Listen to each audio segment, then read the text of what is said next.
கிறிஸ்துவுக்குள் பிரியமான தேவனுடைய பிள்ளைகளே, உங்கள் அனைவருக்கும் என்னுடைய அன்பின் வாழ்த்துக்களை தெரிவித்துக் கொள்கிறேன். கர்த்தர் இந்த நாளிலும் கூட நம்மோட பேசி நம்மை நம்முடைய ராஜ்யத்திற்கு தகுதியாய் நம்மை மாற்றுவாராக. இந்த நாளுக்கான தியானத்தை நாம் தியானிப்பதற்கு முன்பதாக நாம் யாவரும் தலைகளை தாழ்த்தி கண்களை மூடி ஜெபிப்போமாக. எங்களை அளவுக்கு அதிகமாய் நேசிக்கிற எங்கள் அன்பு நிறைந்த பரம தகப்பனே, இப்பொழுதும் இந்த காணொலி நிகழ்ச்சியில கலந்து கொண்டு இந்த வார்த்தைகளை கேட்கிற நம்ம அன்பு பிள்ளைகள் ஒவ்வொருவருக்காய் நான் ஸ்தோத்திரிக்கிறேன். கர்த்தர் நீர் பேசுவீராக நாங்கள் கேட்கிறோம். தொடர்ந்து உம்முடைய பிரசன்னம் எங்களுக்கு தார். அடியனை தாழ்த்தி வெறுமையாக்கி ஒப்பு கொடுக்கிறேன்.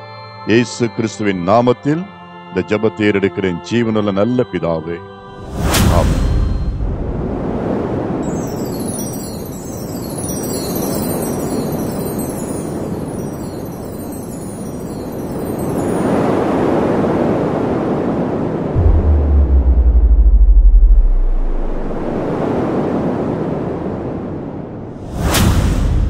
கர்த்தருடைய பரிசுத்த நாமத்திற்கு மகிமை உண்டாவதாக. பிரியமான தேவனுடைய பிள்ளைகளை, இந்த நாளிலும் கூட தேவனுடைய வார்த்தையிலிருந்து யோவான் எழுதிய சுவிசேஷத்திலிருந்து 10ஆம் அதிகாரம் 11 முதல் 15 முடிய நாம் வாசிக்க கேட்போம். யோவான் 10:11 முதல் 15 முடிய. நானே நல்ல மேய்ப்பன். நல்ல மேய்ப்பன் ஆடுகளுக்காக தன் ஜீவனை கொடுக்கிறான். மேய்ப்பனாயிராதவனும் ஆடுகள் தனக்கு சொந்தம் அல்லாதவனுமான கூலியால் ஓனாய் வருகிறதை கண்டு ஆடுகளை விட்டு ஓடி போகிறான். அப்பொழுது ஓனாய் ஆடுகளை பீறி அவைகளை சிதறடிக்கும். கூலியால் கூலிக்காக வேலை செய்கிறவன் ஆகையால் ஓடி போகிறான். ஆடுகளுக்காக அவன் கவலைப்படான். நானே நல்ல மேய்ப்பன். பிதா என்னை அறிந்திருக்கிறது போலவும் நான் பிதாவை அறிந்திருக்கிறது போலவும் நான் என்னுடையவைகளை அறிந்தும் என்னுடையவைகளால் அறியப்பட்டும் இருக்கிறேன். ஆடுகளுக்காக என் ஜீவனையும் கொடுக்கிறேன். எனக்கு அருமையான தேவனுடைய பிள்ளைகளை, வாசிக்கப்பட்ட இந்த பகுதியில கர்த்தராகிய இயேசு கிறிஸ்து சொன்ன உபதேசம் இது. ஆண்டவராகிய இயேசு கிறிஸ்து இந்த பூமியில வாழ்ந்த நாட்களிலே அநேக உபதேசங்களை இந்த பூமியிலே மக்களுக்காக உபதேசித்திருக்கிறார். அவைகளிலே இதையும் நாம் பார்க்கலாம். கர்த்தர் சொல்லும் பொழுது, நானே நல்ல மேய்ப்பன். நல்ல மேய்ப்பன் ஆடுகளுக்காக தன் ஜீவனை கொடுக்கிறான் என்று சொல்லுகிறார். அது மட்டுமல்ல, மேய்ப்பனாயிராதவனும் ஆடுகள் தனக்கு சொந்தமல்லாதவனுமான கூலியால் ஓனாய் வருகிறதை கண்டு அவன் ஆடுகளை விட்டு ஓடி போகிறான் என்று சொல்லி அந்த உண்மைகளை, தன்மைகளை, அந்த மேய்ப்பர்களுடைய தன்மைகளை குறித்து சொல்லுகிறதை பார்க்கிறோம். இது எத்தனை உண்மை! சொந்தக்காரனுக்கும் வேலையாளுக்கும் வித்தியாசம் உண்டு.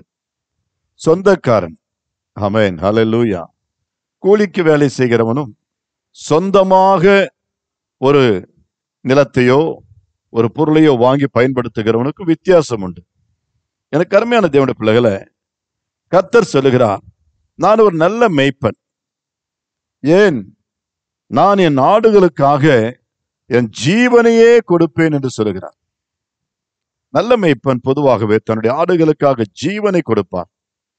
அந்த ஆடுகளுக்கு ஆபத்துகள் வருகிறதை கண்டு தனக்கும் அந்த ஆபத்து நேரிடுமோ என்று ஓடி போகிறவன் அல்ல. கூலி ஆள் என்ன செய்வானா, இதோ ஓநாய்கள் வருகிறதை கண்டு அல்லது பயங்கரமான மிருகங்கள், பயங்கரமான அந்த காட்டு மிருகங்கள் வருகிறதை கண்டு அவன் அவைகளுக்கு தப்ப அவன் ஓடி போய் ஒளிந்து கொள்வான். அந்த ஆடுகள் பற்றி கவலை இல்லை. அந்த ஆடுகள் எப்படி போனால் நமக்கு என்ன என்று சொல்லி அவன் தன் ஜீவனை காத்துக் கொள்வதற்காக அவன் அந்த இடத்தை விட்டு ஓடி போகிறவனாய் இருப்பானாம். பிரியமான பிள்ளைகளே, ஆனா இந்த இடத்துல கர்த்தர் தன்னை ஒரு நல்ல மேய்ப்பனாக அறிமுகப்படுத்திக் கொள்கிறார். நான் நல்ல மேய்ப்பன். என் ஆடுகளை நான் ஒருபோதும் அவைகளுக்கு இரையாக விட மாட்டேன். எதிரிகளுடைய கையில நான் ஒருபோதும் அனுமதிக்க மாட்டேன். அவைகளுக்காக ஜீவனையாவது கொடுத்து அவைகளை நான் தப்புவிப்பேன், அவைகளை நான் ரட்சிப்பேன் என்று சொல்லி ஆண்டவராகிய இயேசு கிறிஸ்து நல்ல மேய்ப்பராய் இருக்கிறார் என்பதை இன்றைக்கு நமக்கு வெளிப்படுத்துகிறதை பார்க்கிறோம். பிரியமான பிள்ளைகளை, மேய்ப்பர்களை குறித்து மேய்ப்பர்களுக்கு நன்றாகவே தெரியும். ஆமென்.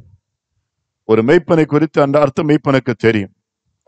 அவருடைய பாடுகள் எப்படி, அந்த ஆடுகளை மேய்க்கும் பொழுது வருகிற பிரச்சனைகள் என்ன, அந்த ஆடுகளை எப்படி மேய்க்க வேண்டும், எப்படியெல்லாம் அவர்களை நடத்த வேண்டும் என்பதை மேய்ப்பர்களுக்கு நன்றாகவே தெரியும்.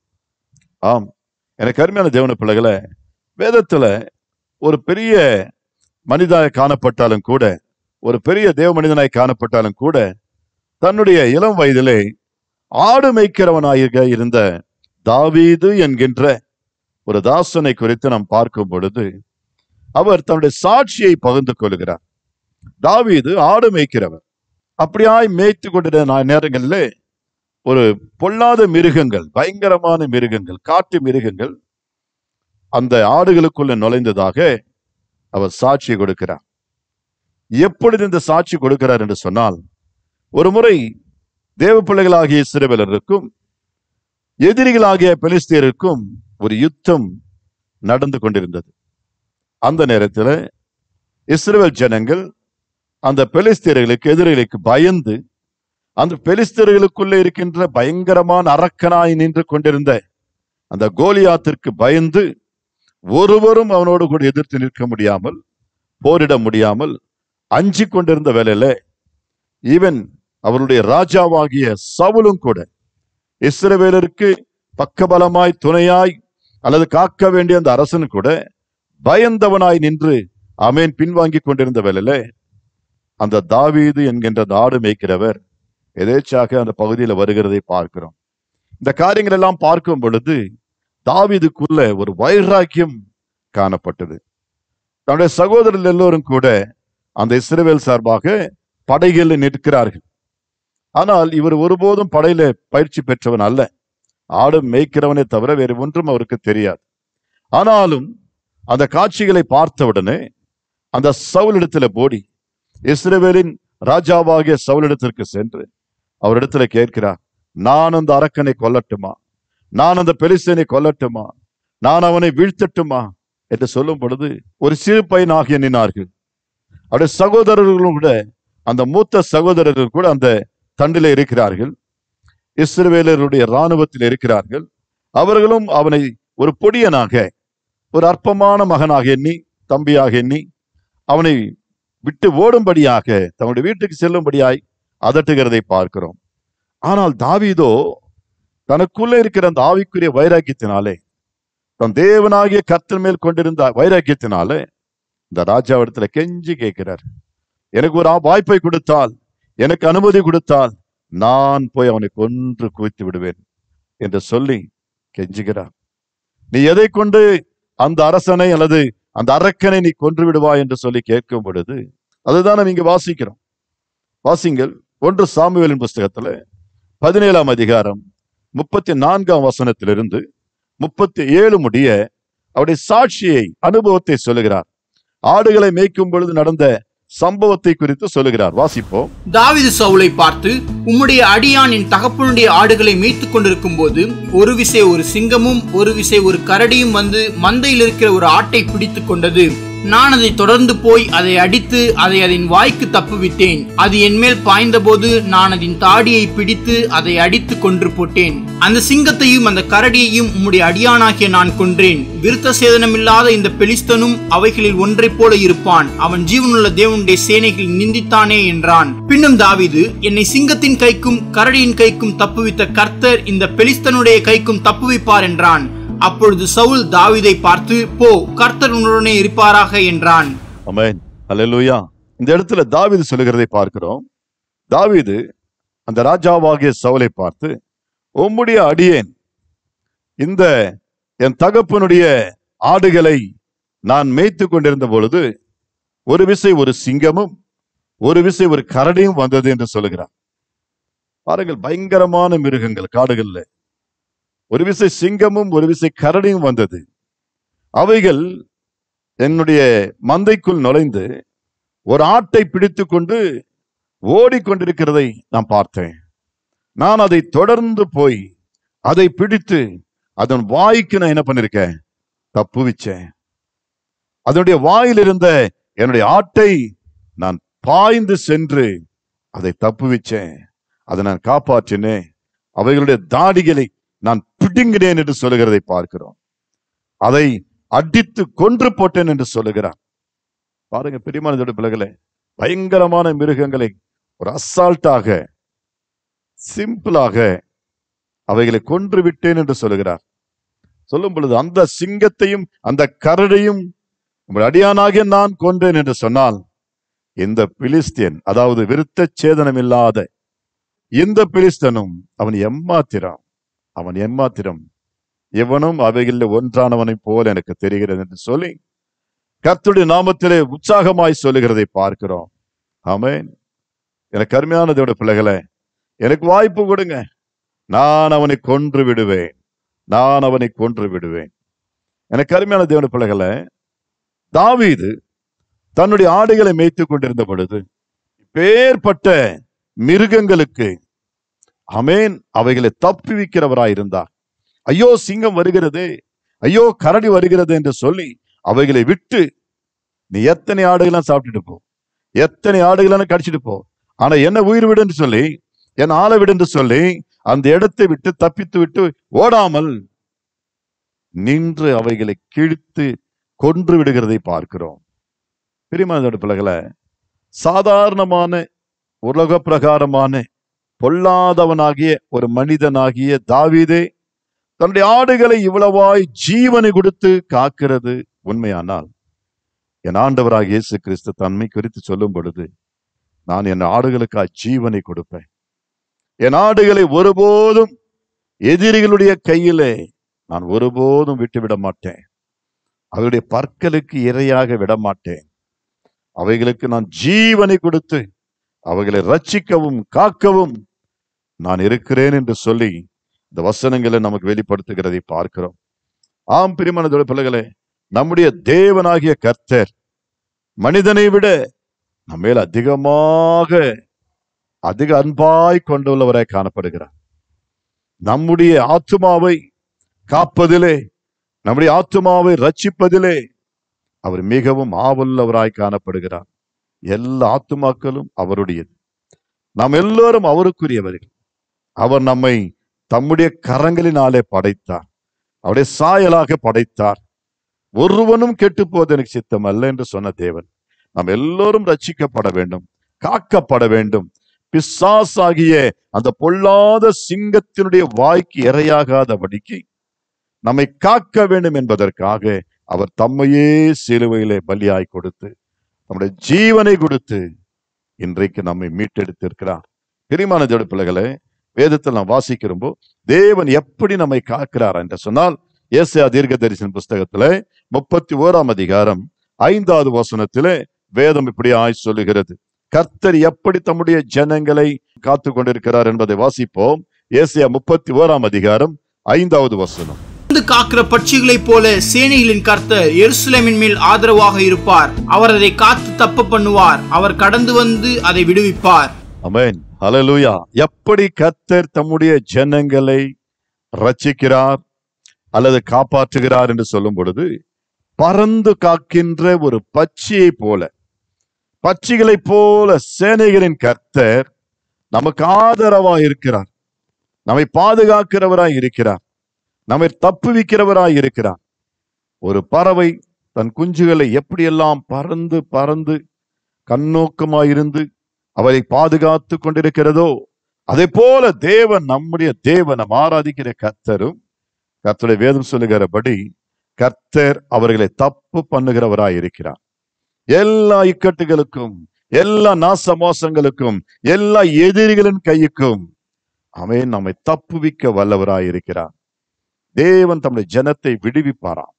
ஆமென், ஹல்லேலூயா.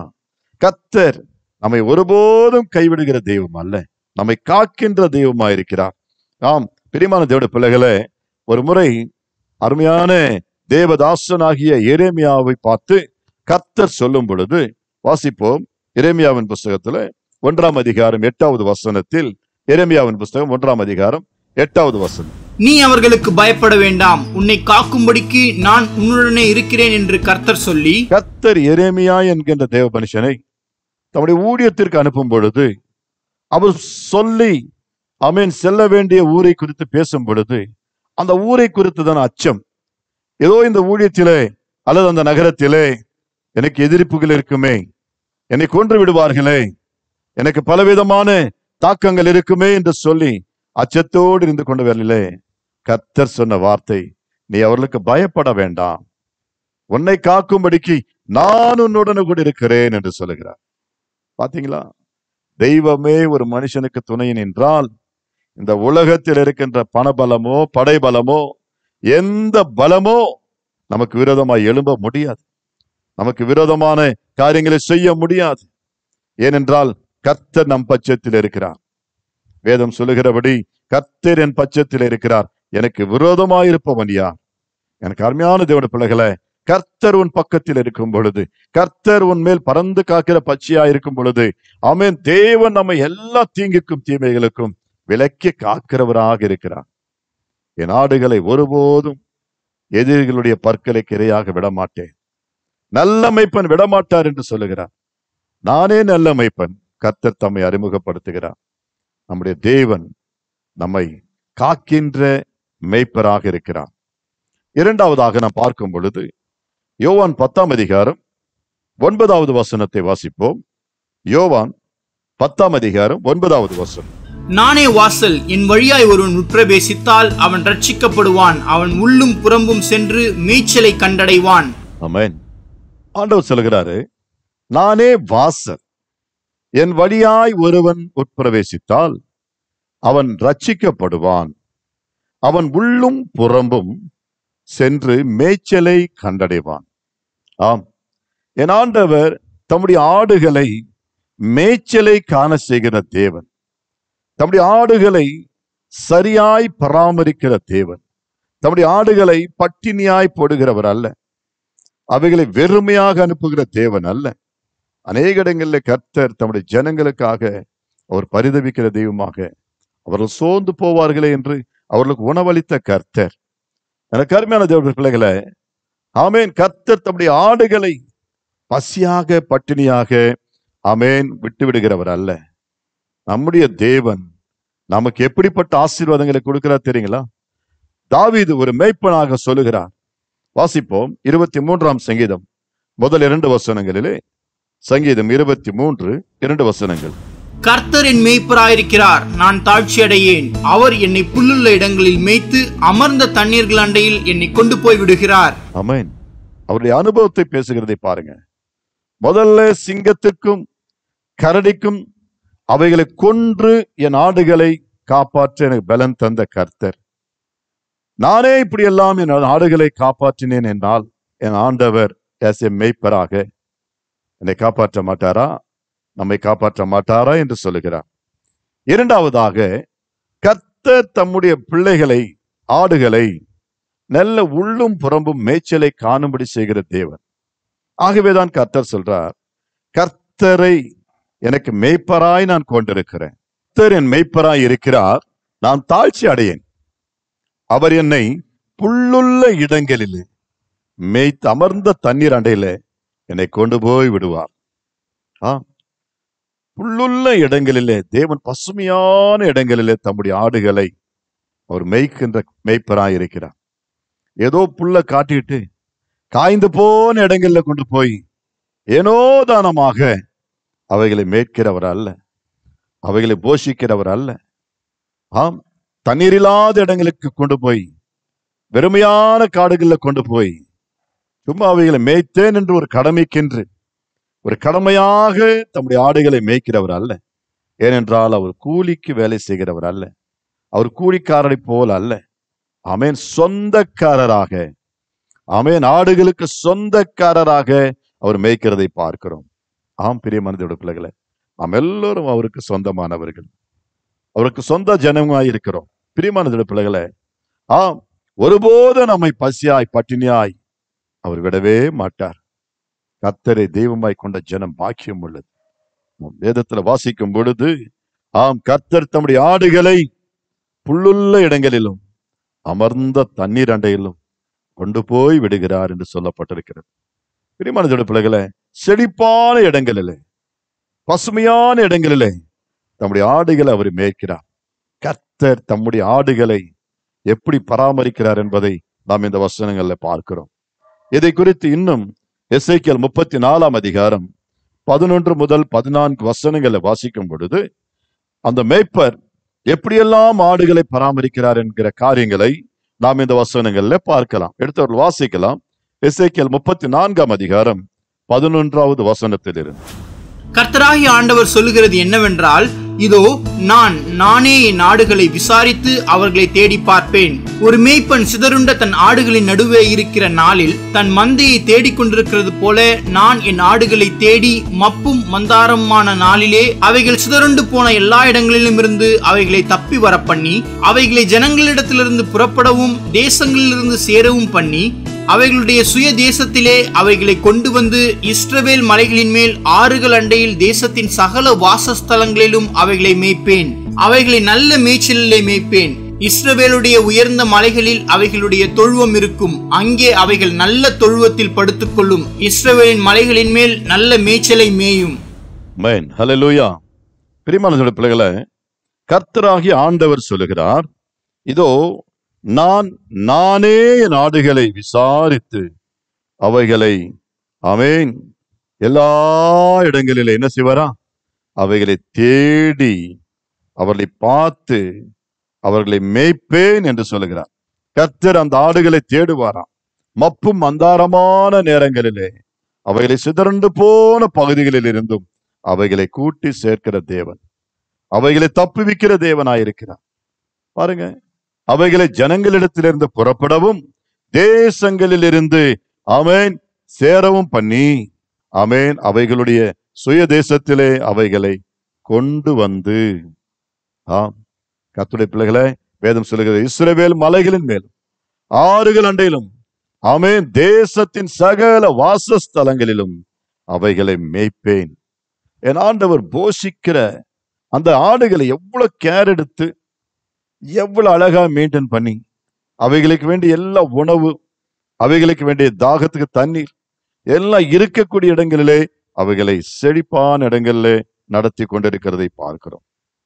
ஆம், எனக்கு அருமையான தேவ ஜனமே, என் ஆண்டவர் நல்ல தெய்வம், அவர் கர்த்தர் நல்லவர். வேதம் சொல்லுகிறது, எரேமியாவின் புஸ்தகத்துல 31ஆம் அதிகாரம் 14வது வசனத்தில் வாசிப்போம். எரேமியா 31:14வது வசனம். ஆசாரியர்களின் ஆத்துமாவை கொழுமையானவைகளினால் பூரிப்பாக்குவேன். என் ஜனங்கள் நான் அளிக்கும் நன்மையினால் திருப்தி ஆவார்கள் என்று கர்த்தர் சொல்லுகிறார்.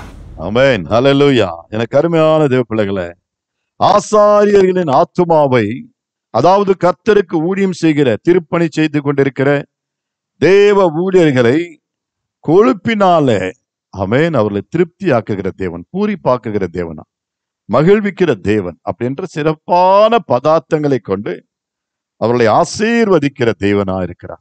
ஆண்டவர் சொல்றாரு, என் ஜனங்கள் நான் அளிக்கும் நன்மையினாலே அவர்கள் திருப்தி ஆவார்கள். பிரியமானதோட பிள்ளைகளை, நம்முடைய பிள்ளைகளை திருப்தியாக்கி நடத்துகிற தேவன்.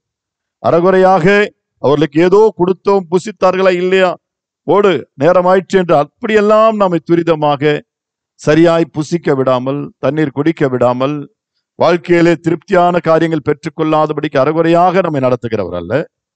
என் தேவன் நீ நிறைவான ஆசீர்வாதங்களை பெற்றுக்கொள்ளும் மட்டும், நாம் சந்தோஷமாய் பூரிப்படையும் மட்டும் என் ஆண்டவர் நம் நடுவிலே அற்புதமான ஒரு மேய்ப்பராக இருக்கிறார் என்பதை வெளிப்படுத்துகிறார். ஆம், எனக்கு அருமையான தேவ ஜனமே, தொடர்ந்து நான் வாசிக்கிறோம். சங்கீதம் 107:8வது வசனத்திலும் கூட பக்தனி விதமாய் சொல்லுகிறார். சங்கீதம் 107ஆம் அதிகாரம் 8வது வசனத்தையும் வாசிப்போம். தவணமுள்ள ஆத்துமாவை கர்த்தர் திருப்தியாக்கி பசியுள்ள ஆத்துமாவை நன்மையினால் நிரப்புகிறார் என்று வேதத்துல வாசிக்கிறோம். தவணமுள்ள ஆத்துமாவை கர்த்தர் திருப்தியாக்கி பசியுள்ள ஆத்துமாவை நன்மையினாலே நிரப்புகிறார் என்று அவருடைய கிருபைகள் நிமித்தமும் அவருடைய இரக்கங்கள் நிமித்தமும் ஆமென் அவர் மனுபுத்திரருக்கு செய்கிற அதிசயங்கள் நிமித்தமும் அவரை துதிப்பீர்களாக அல்லது துதிப்பார்களாக.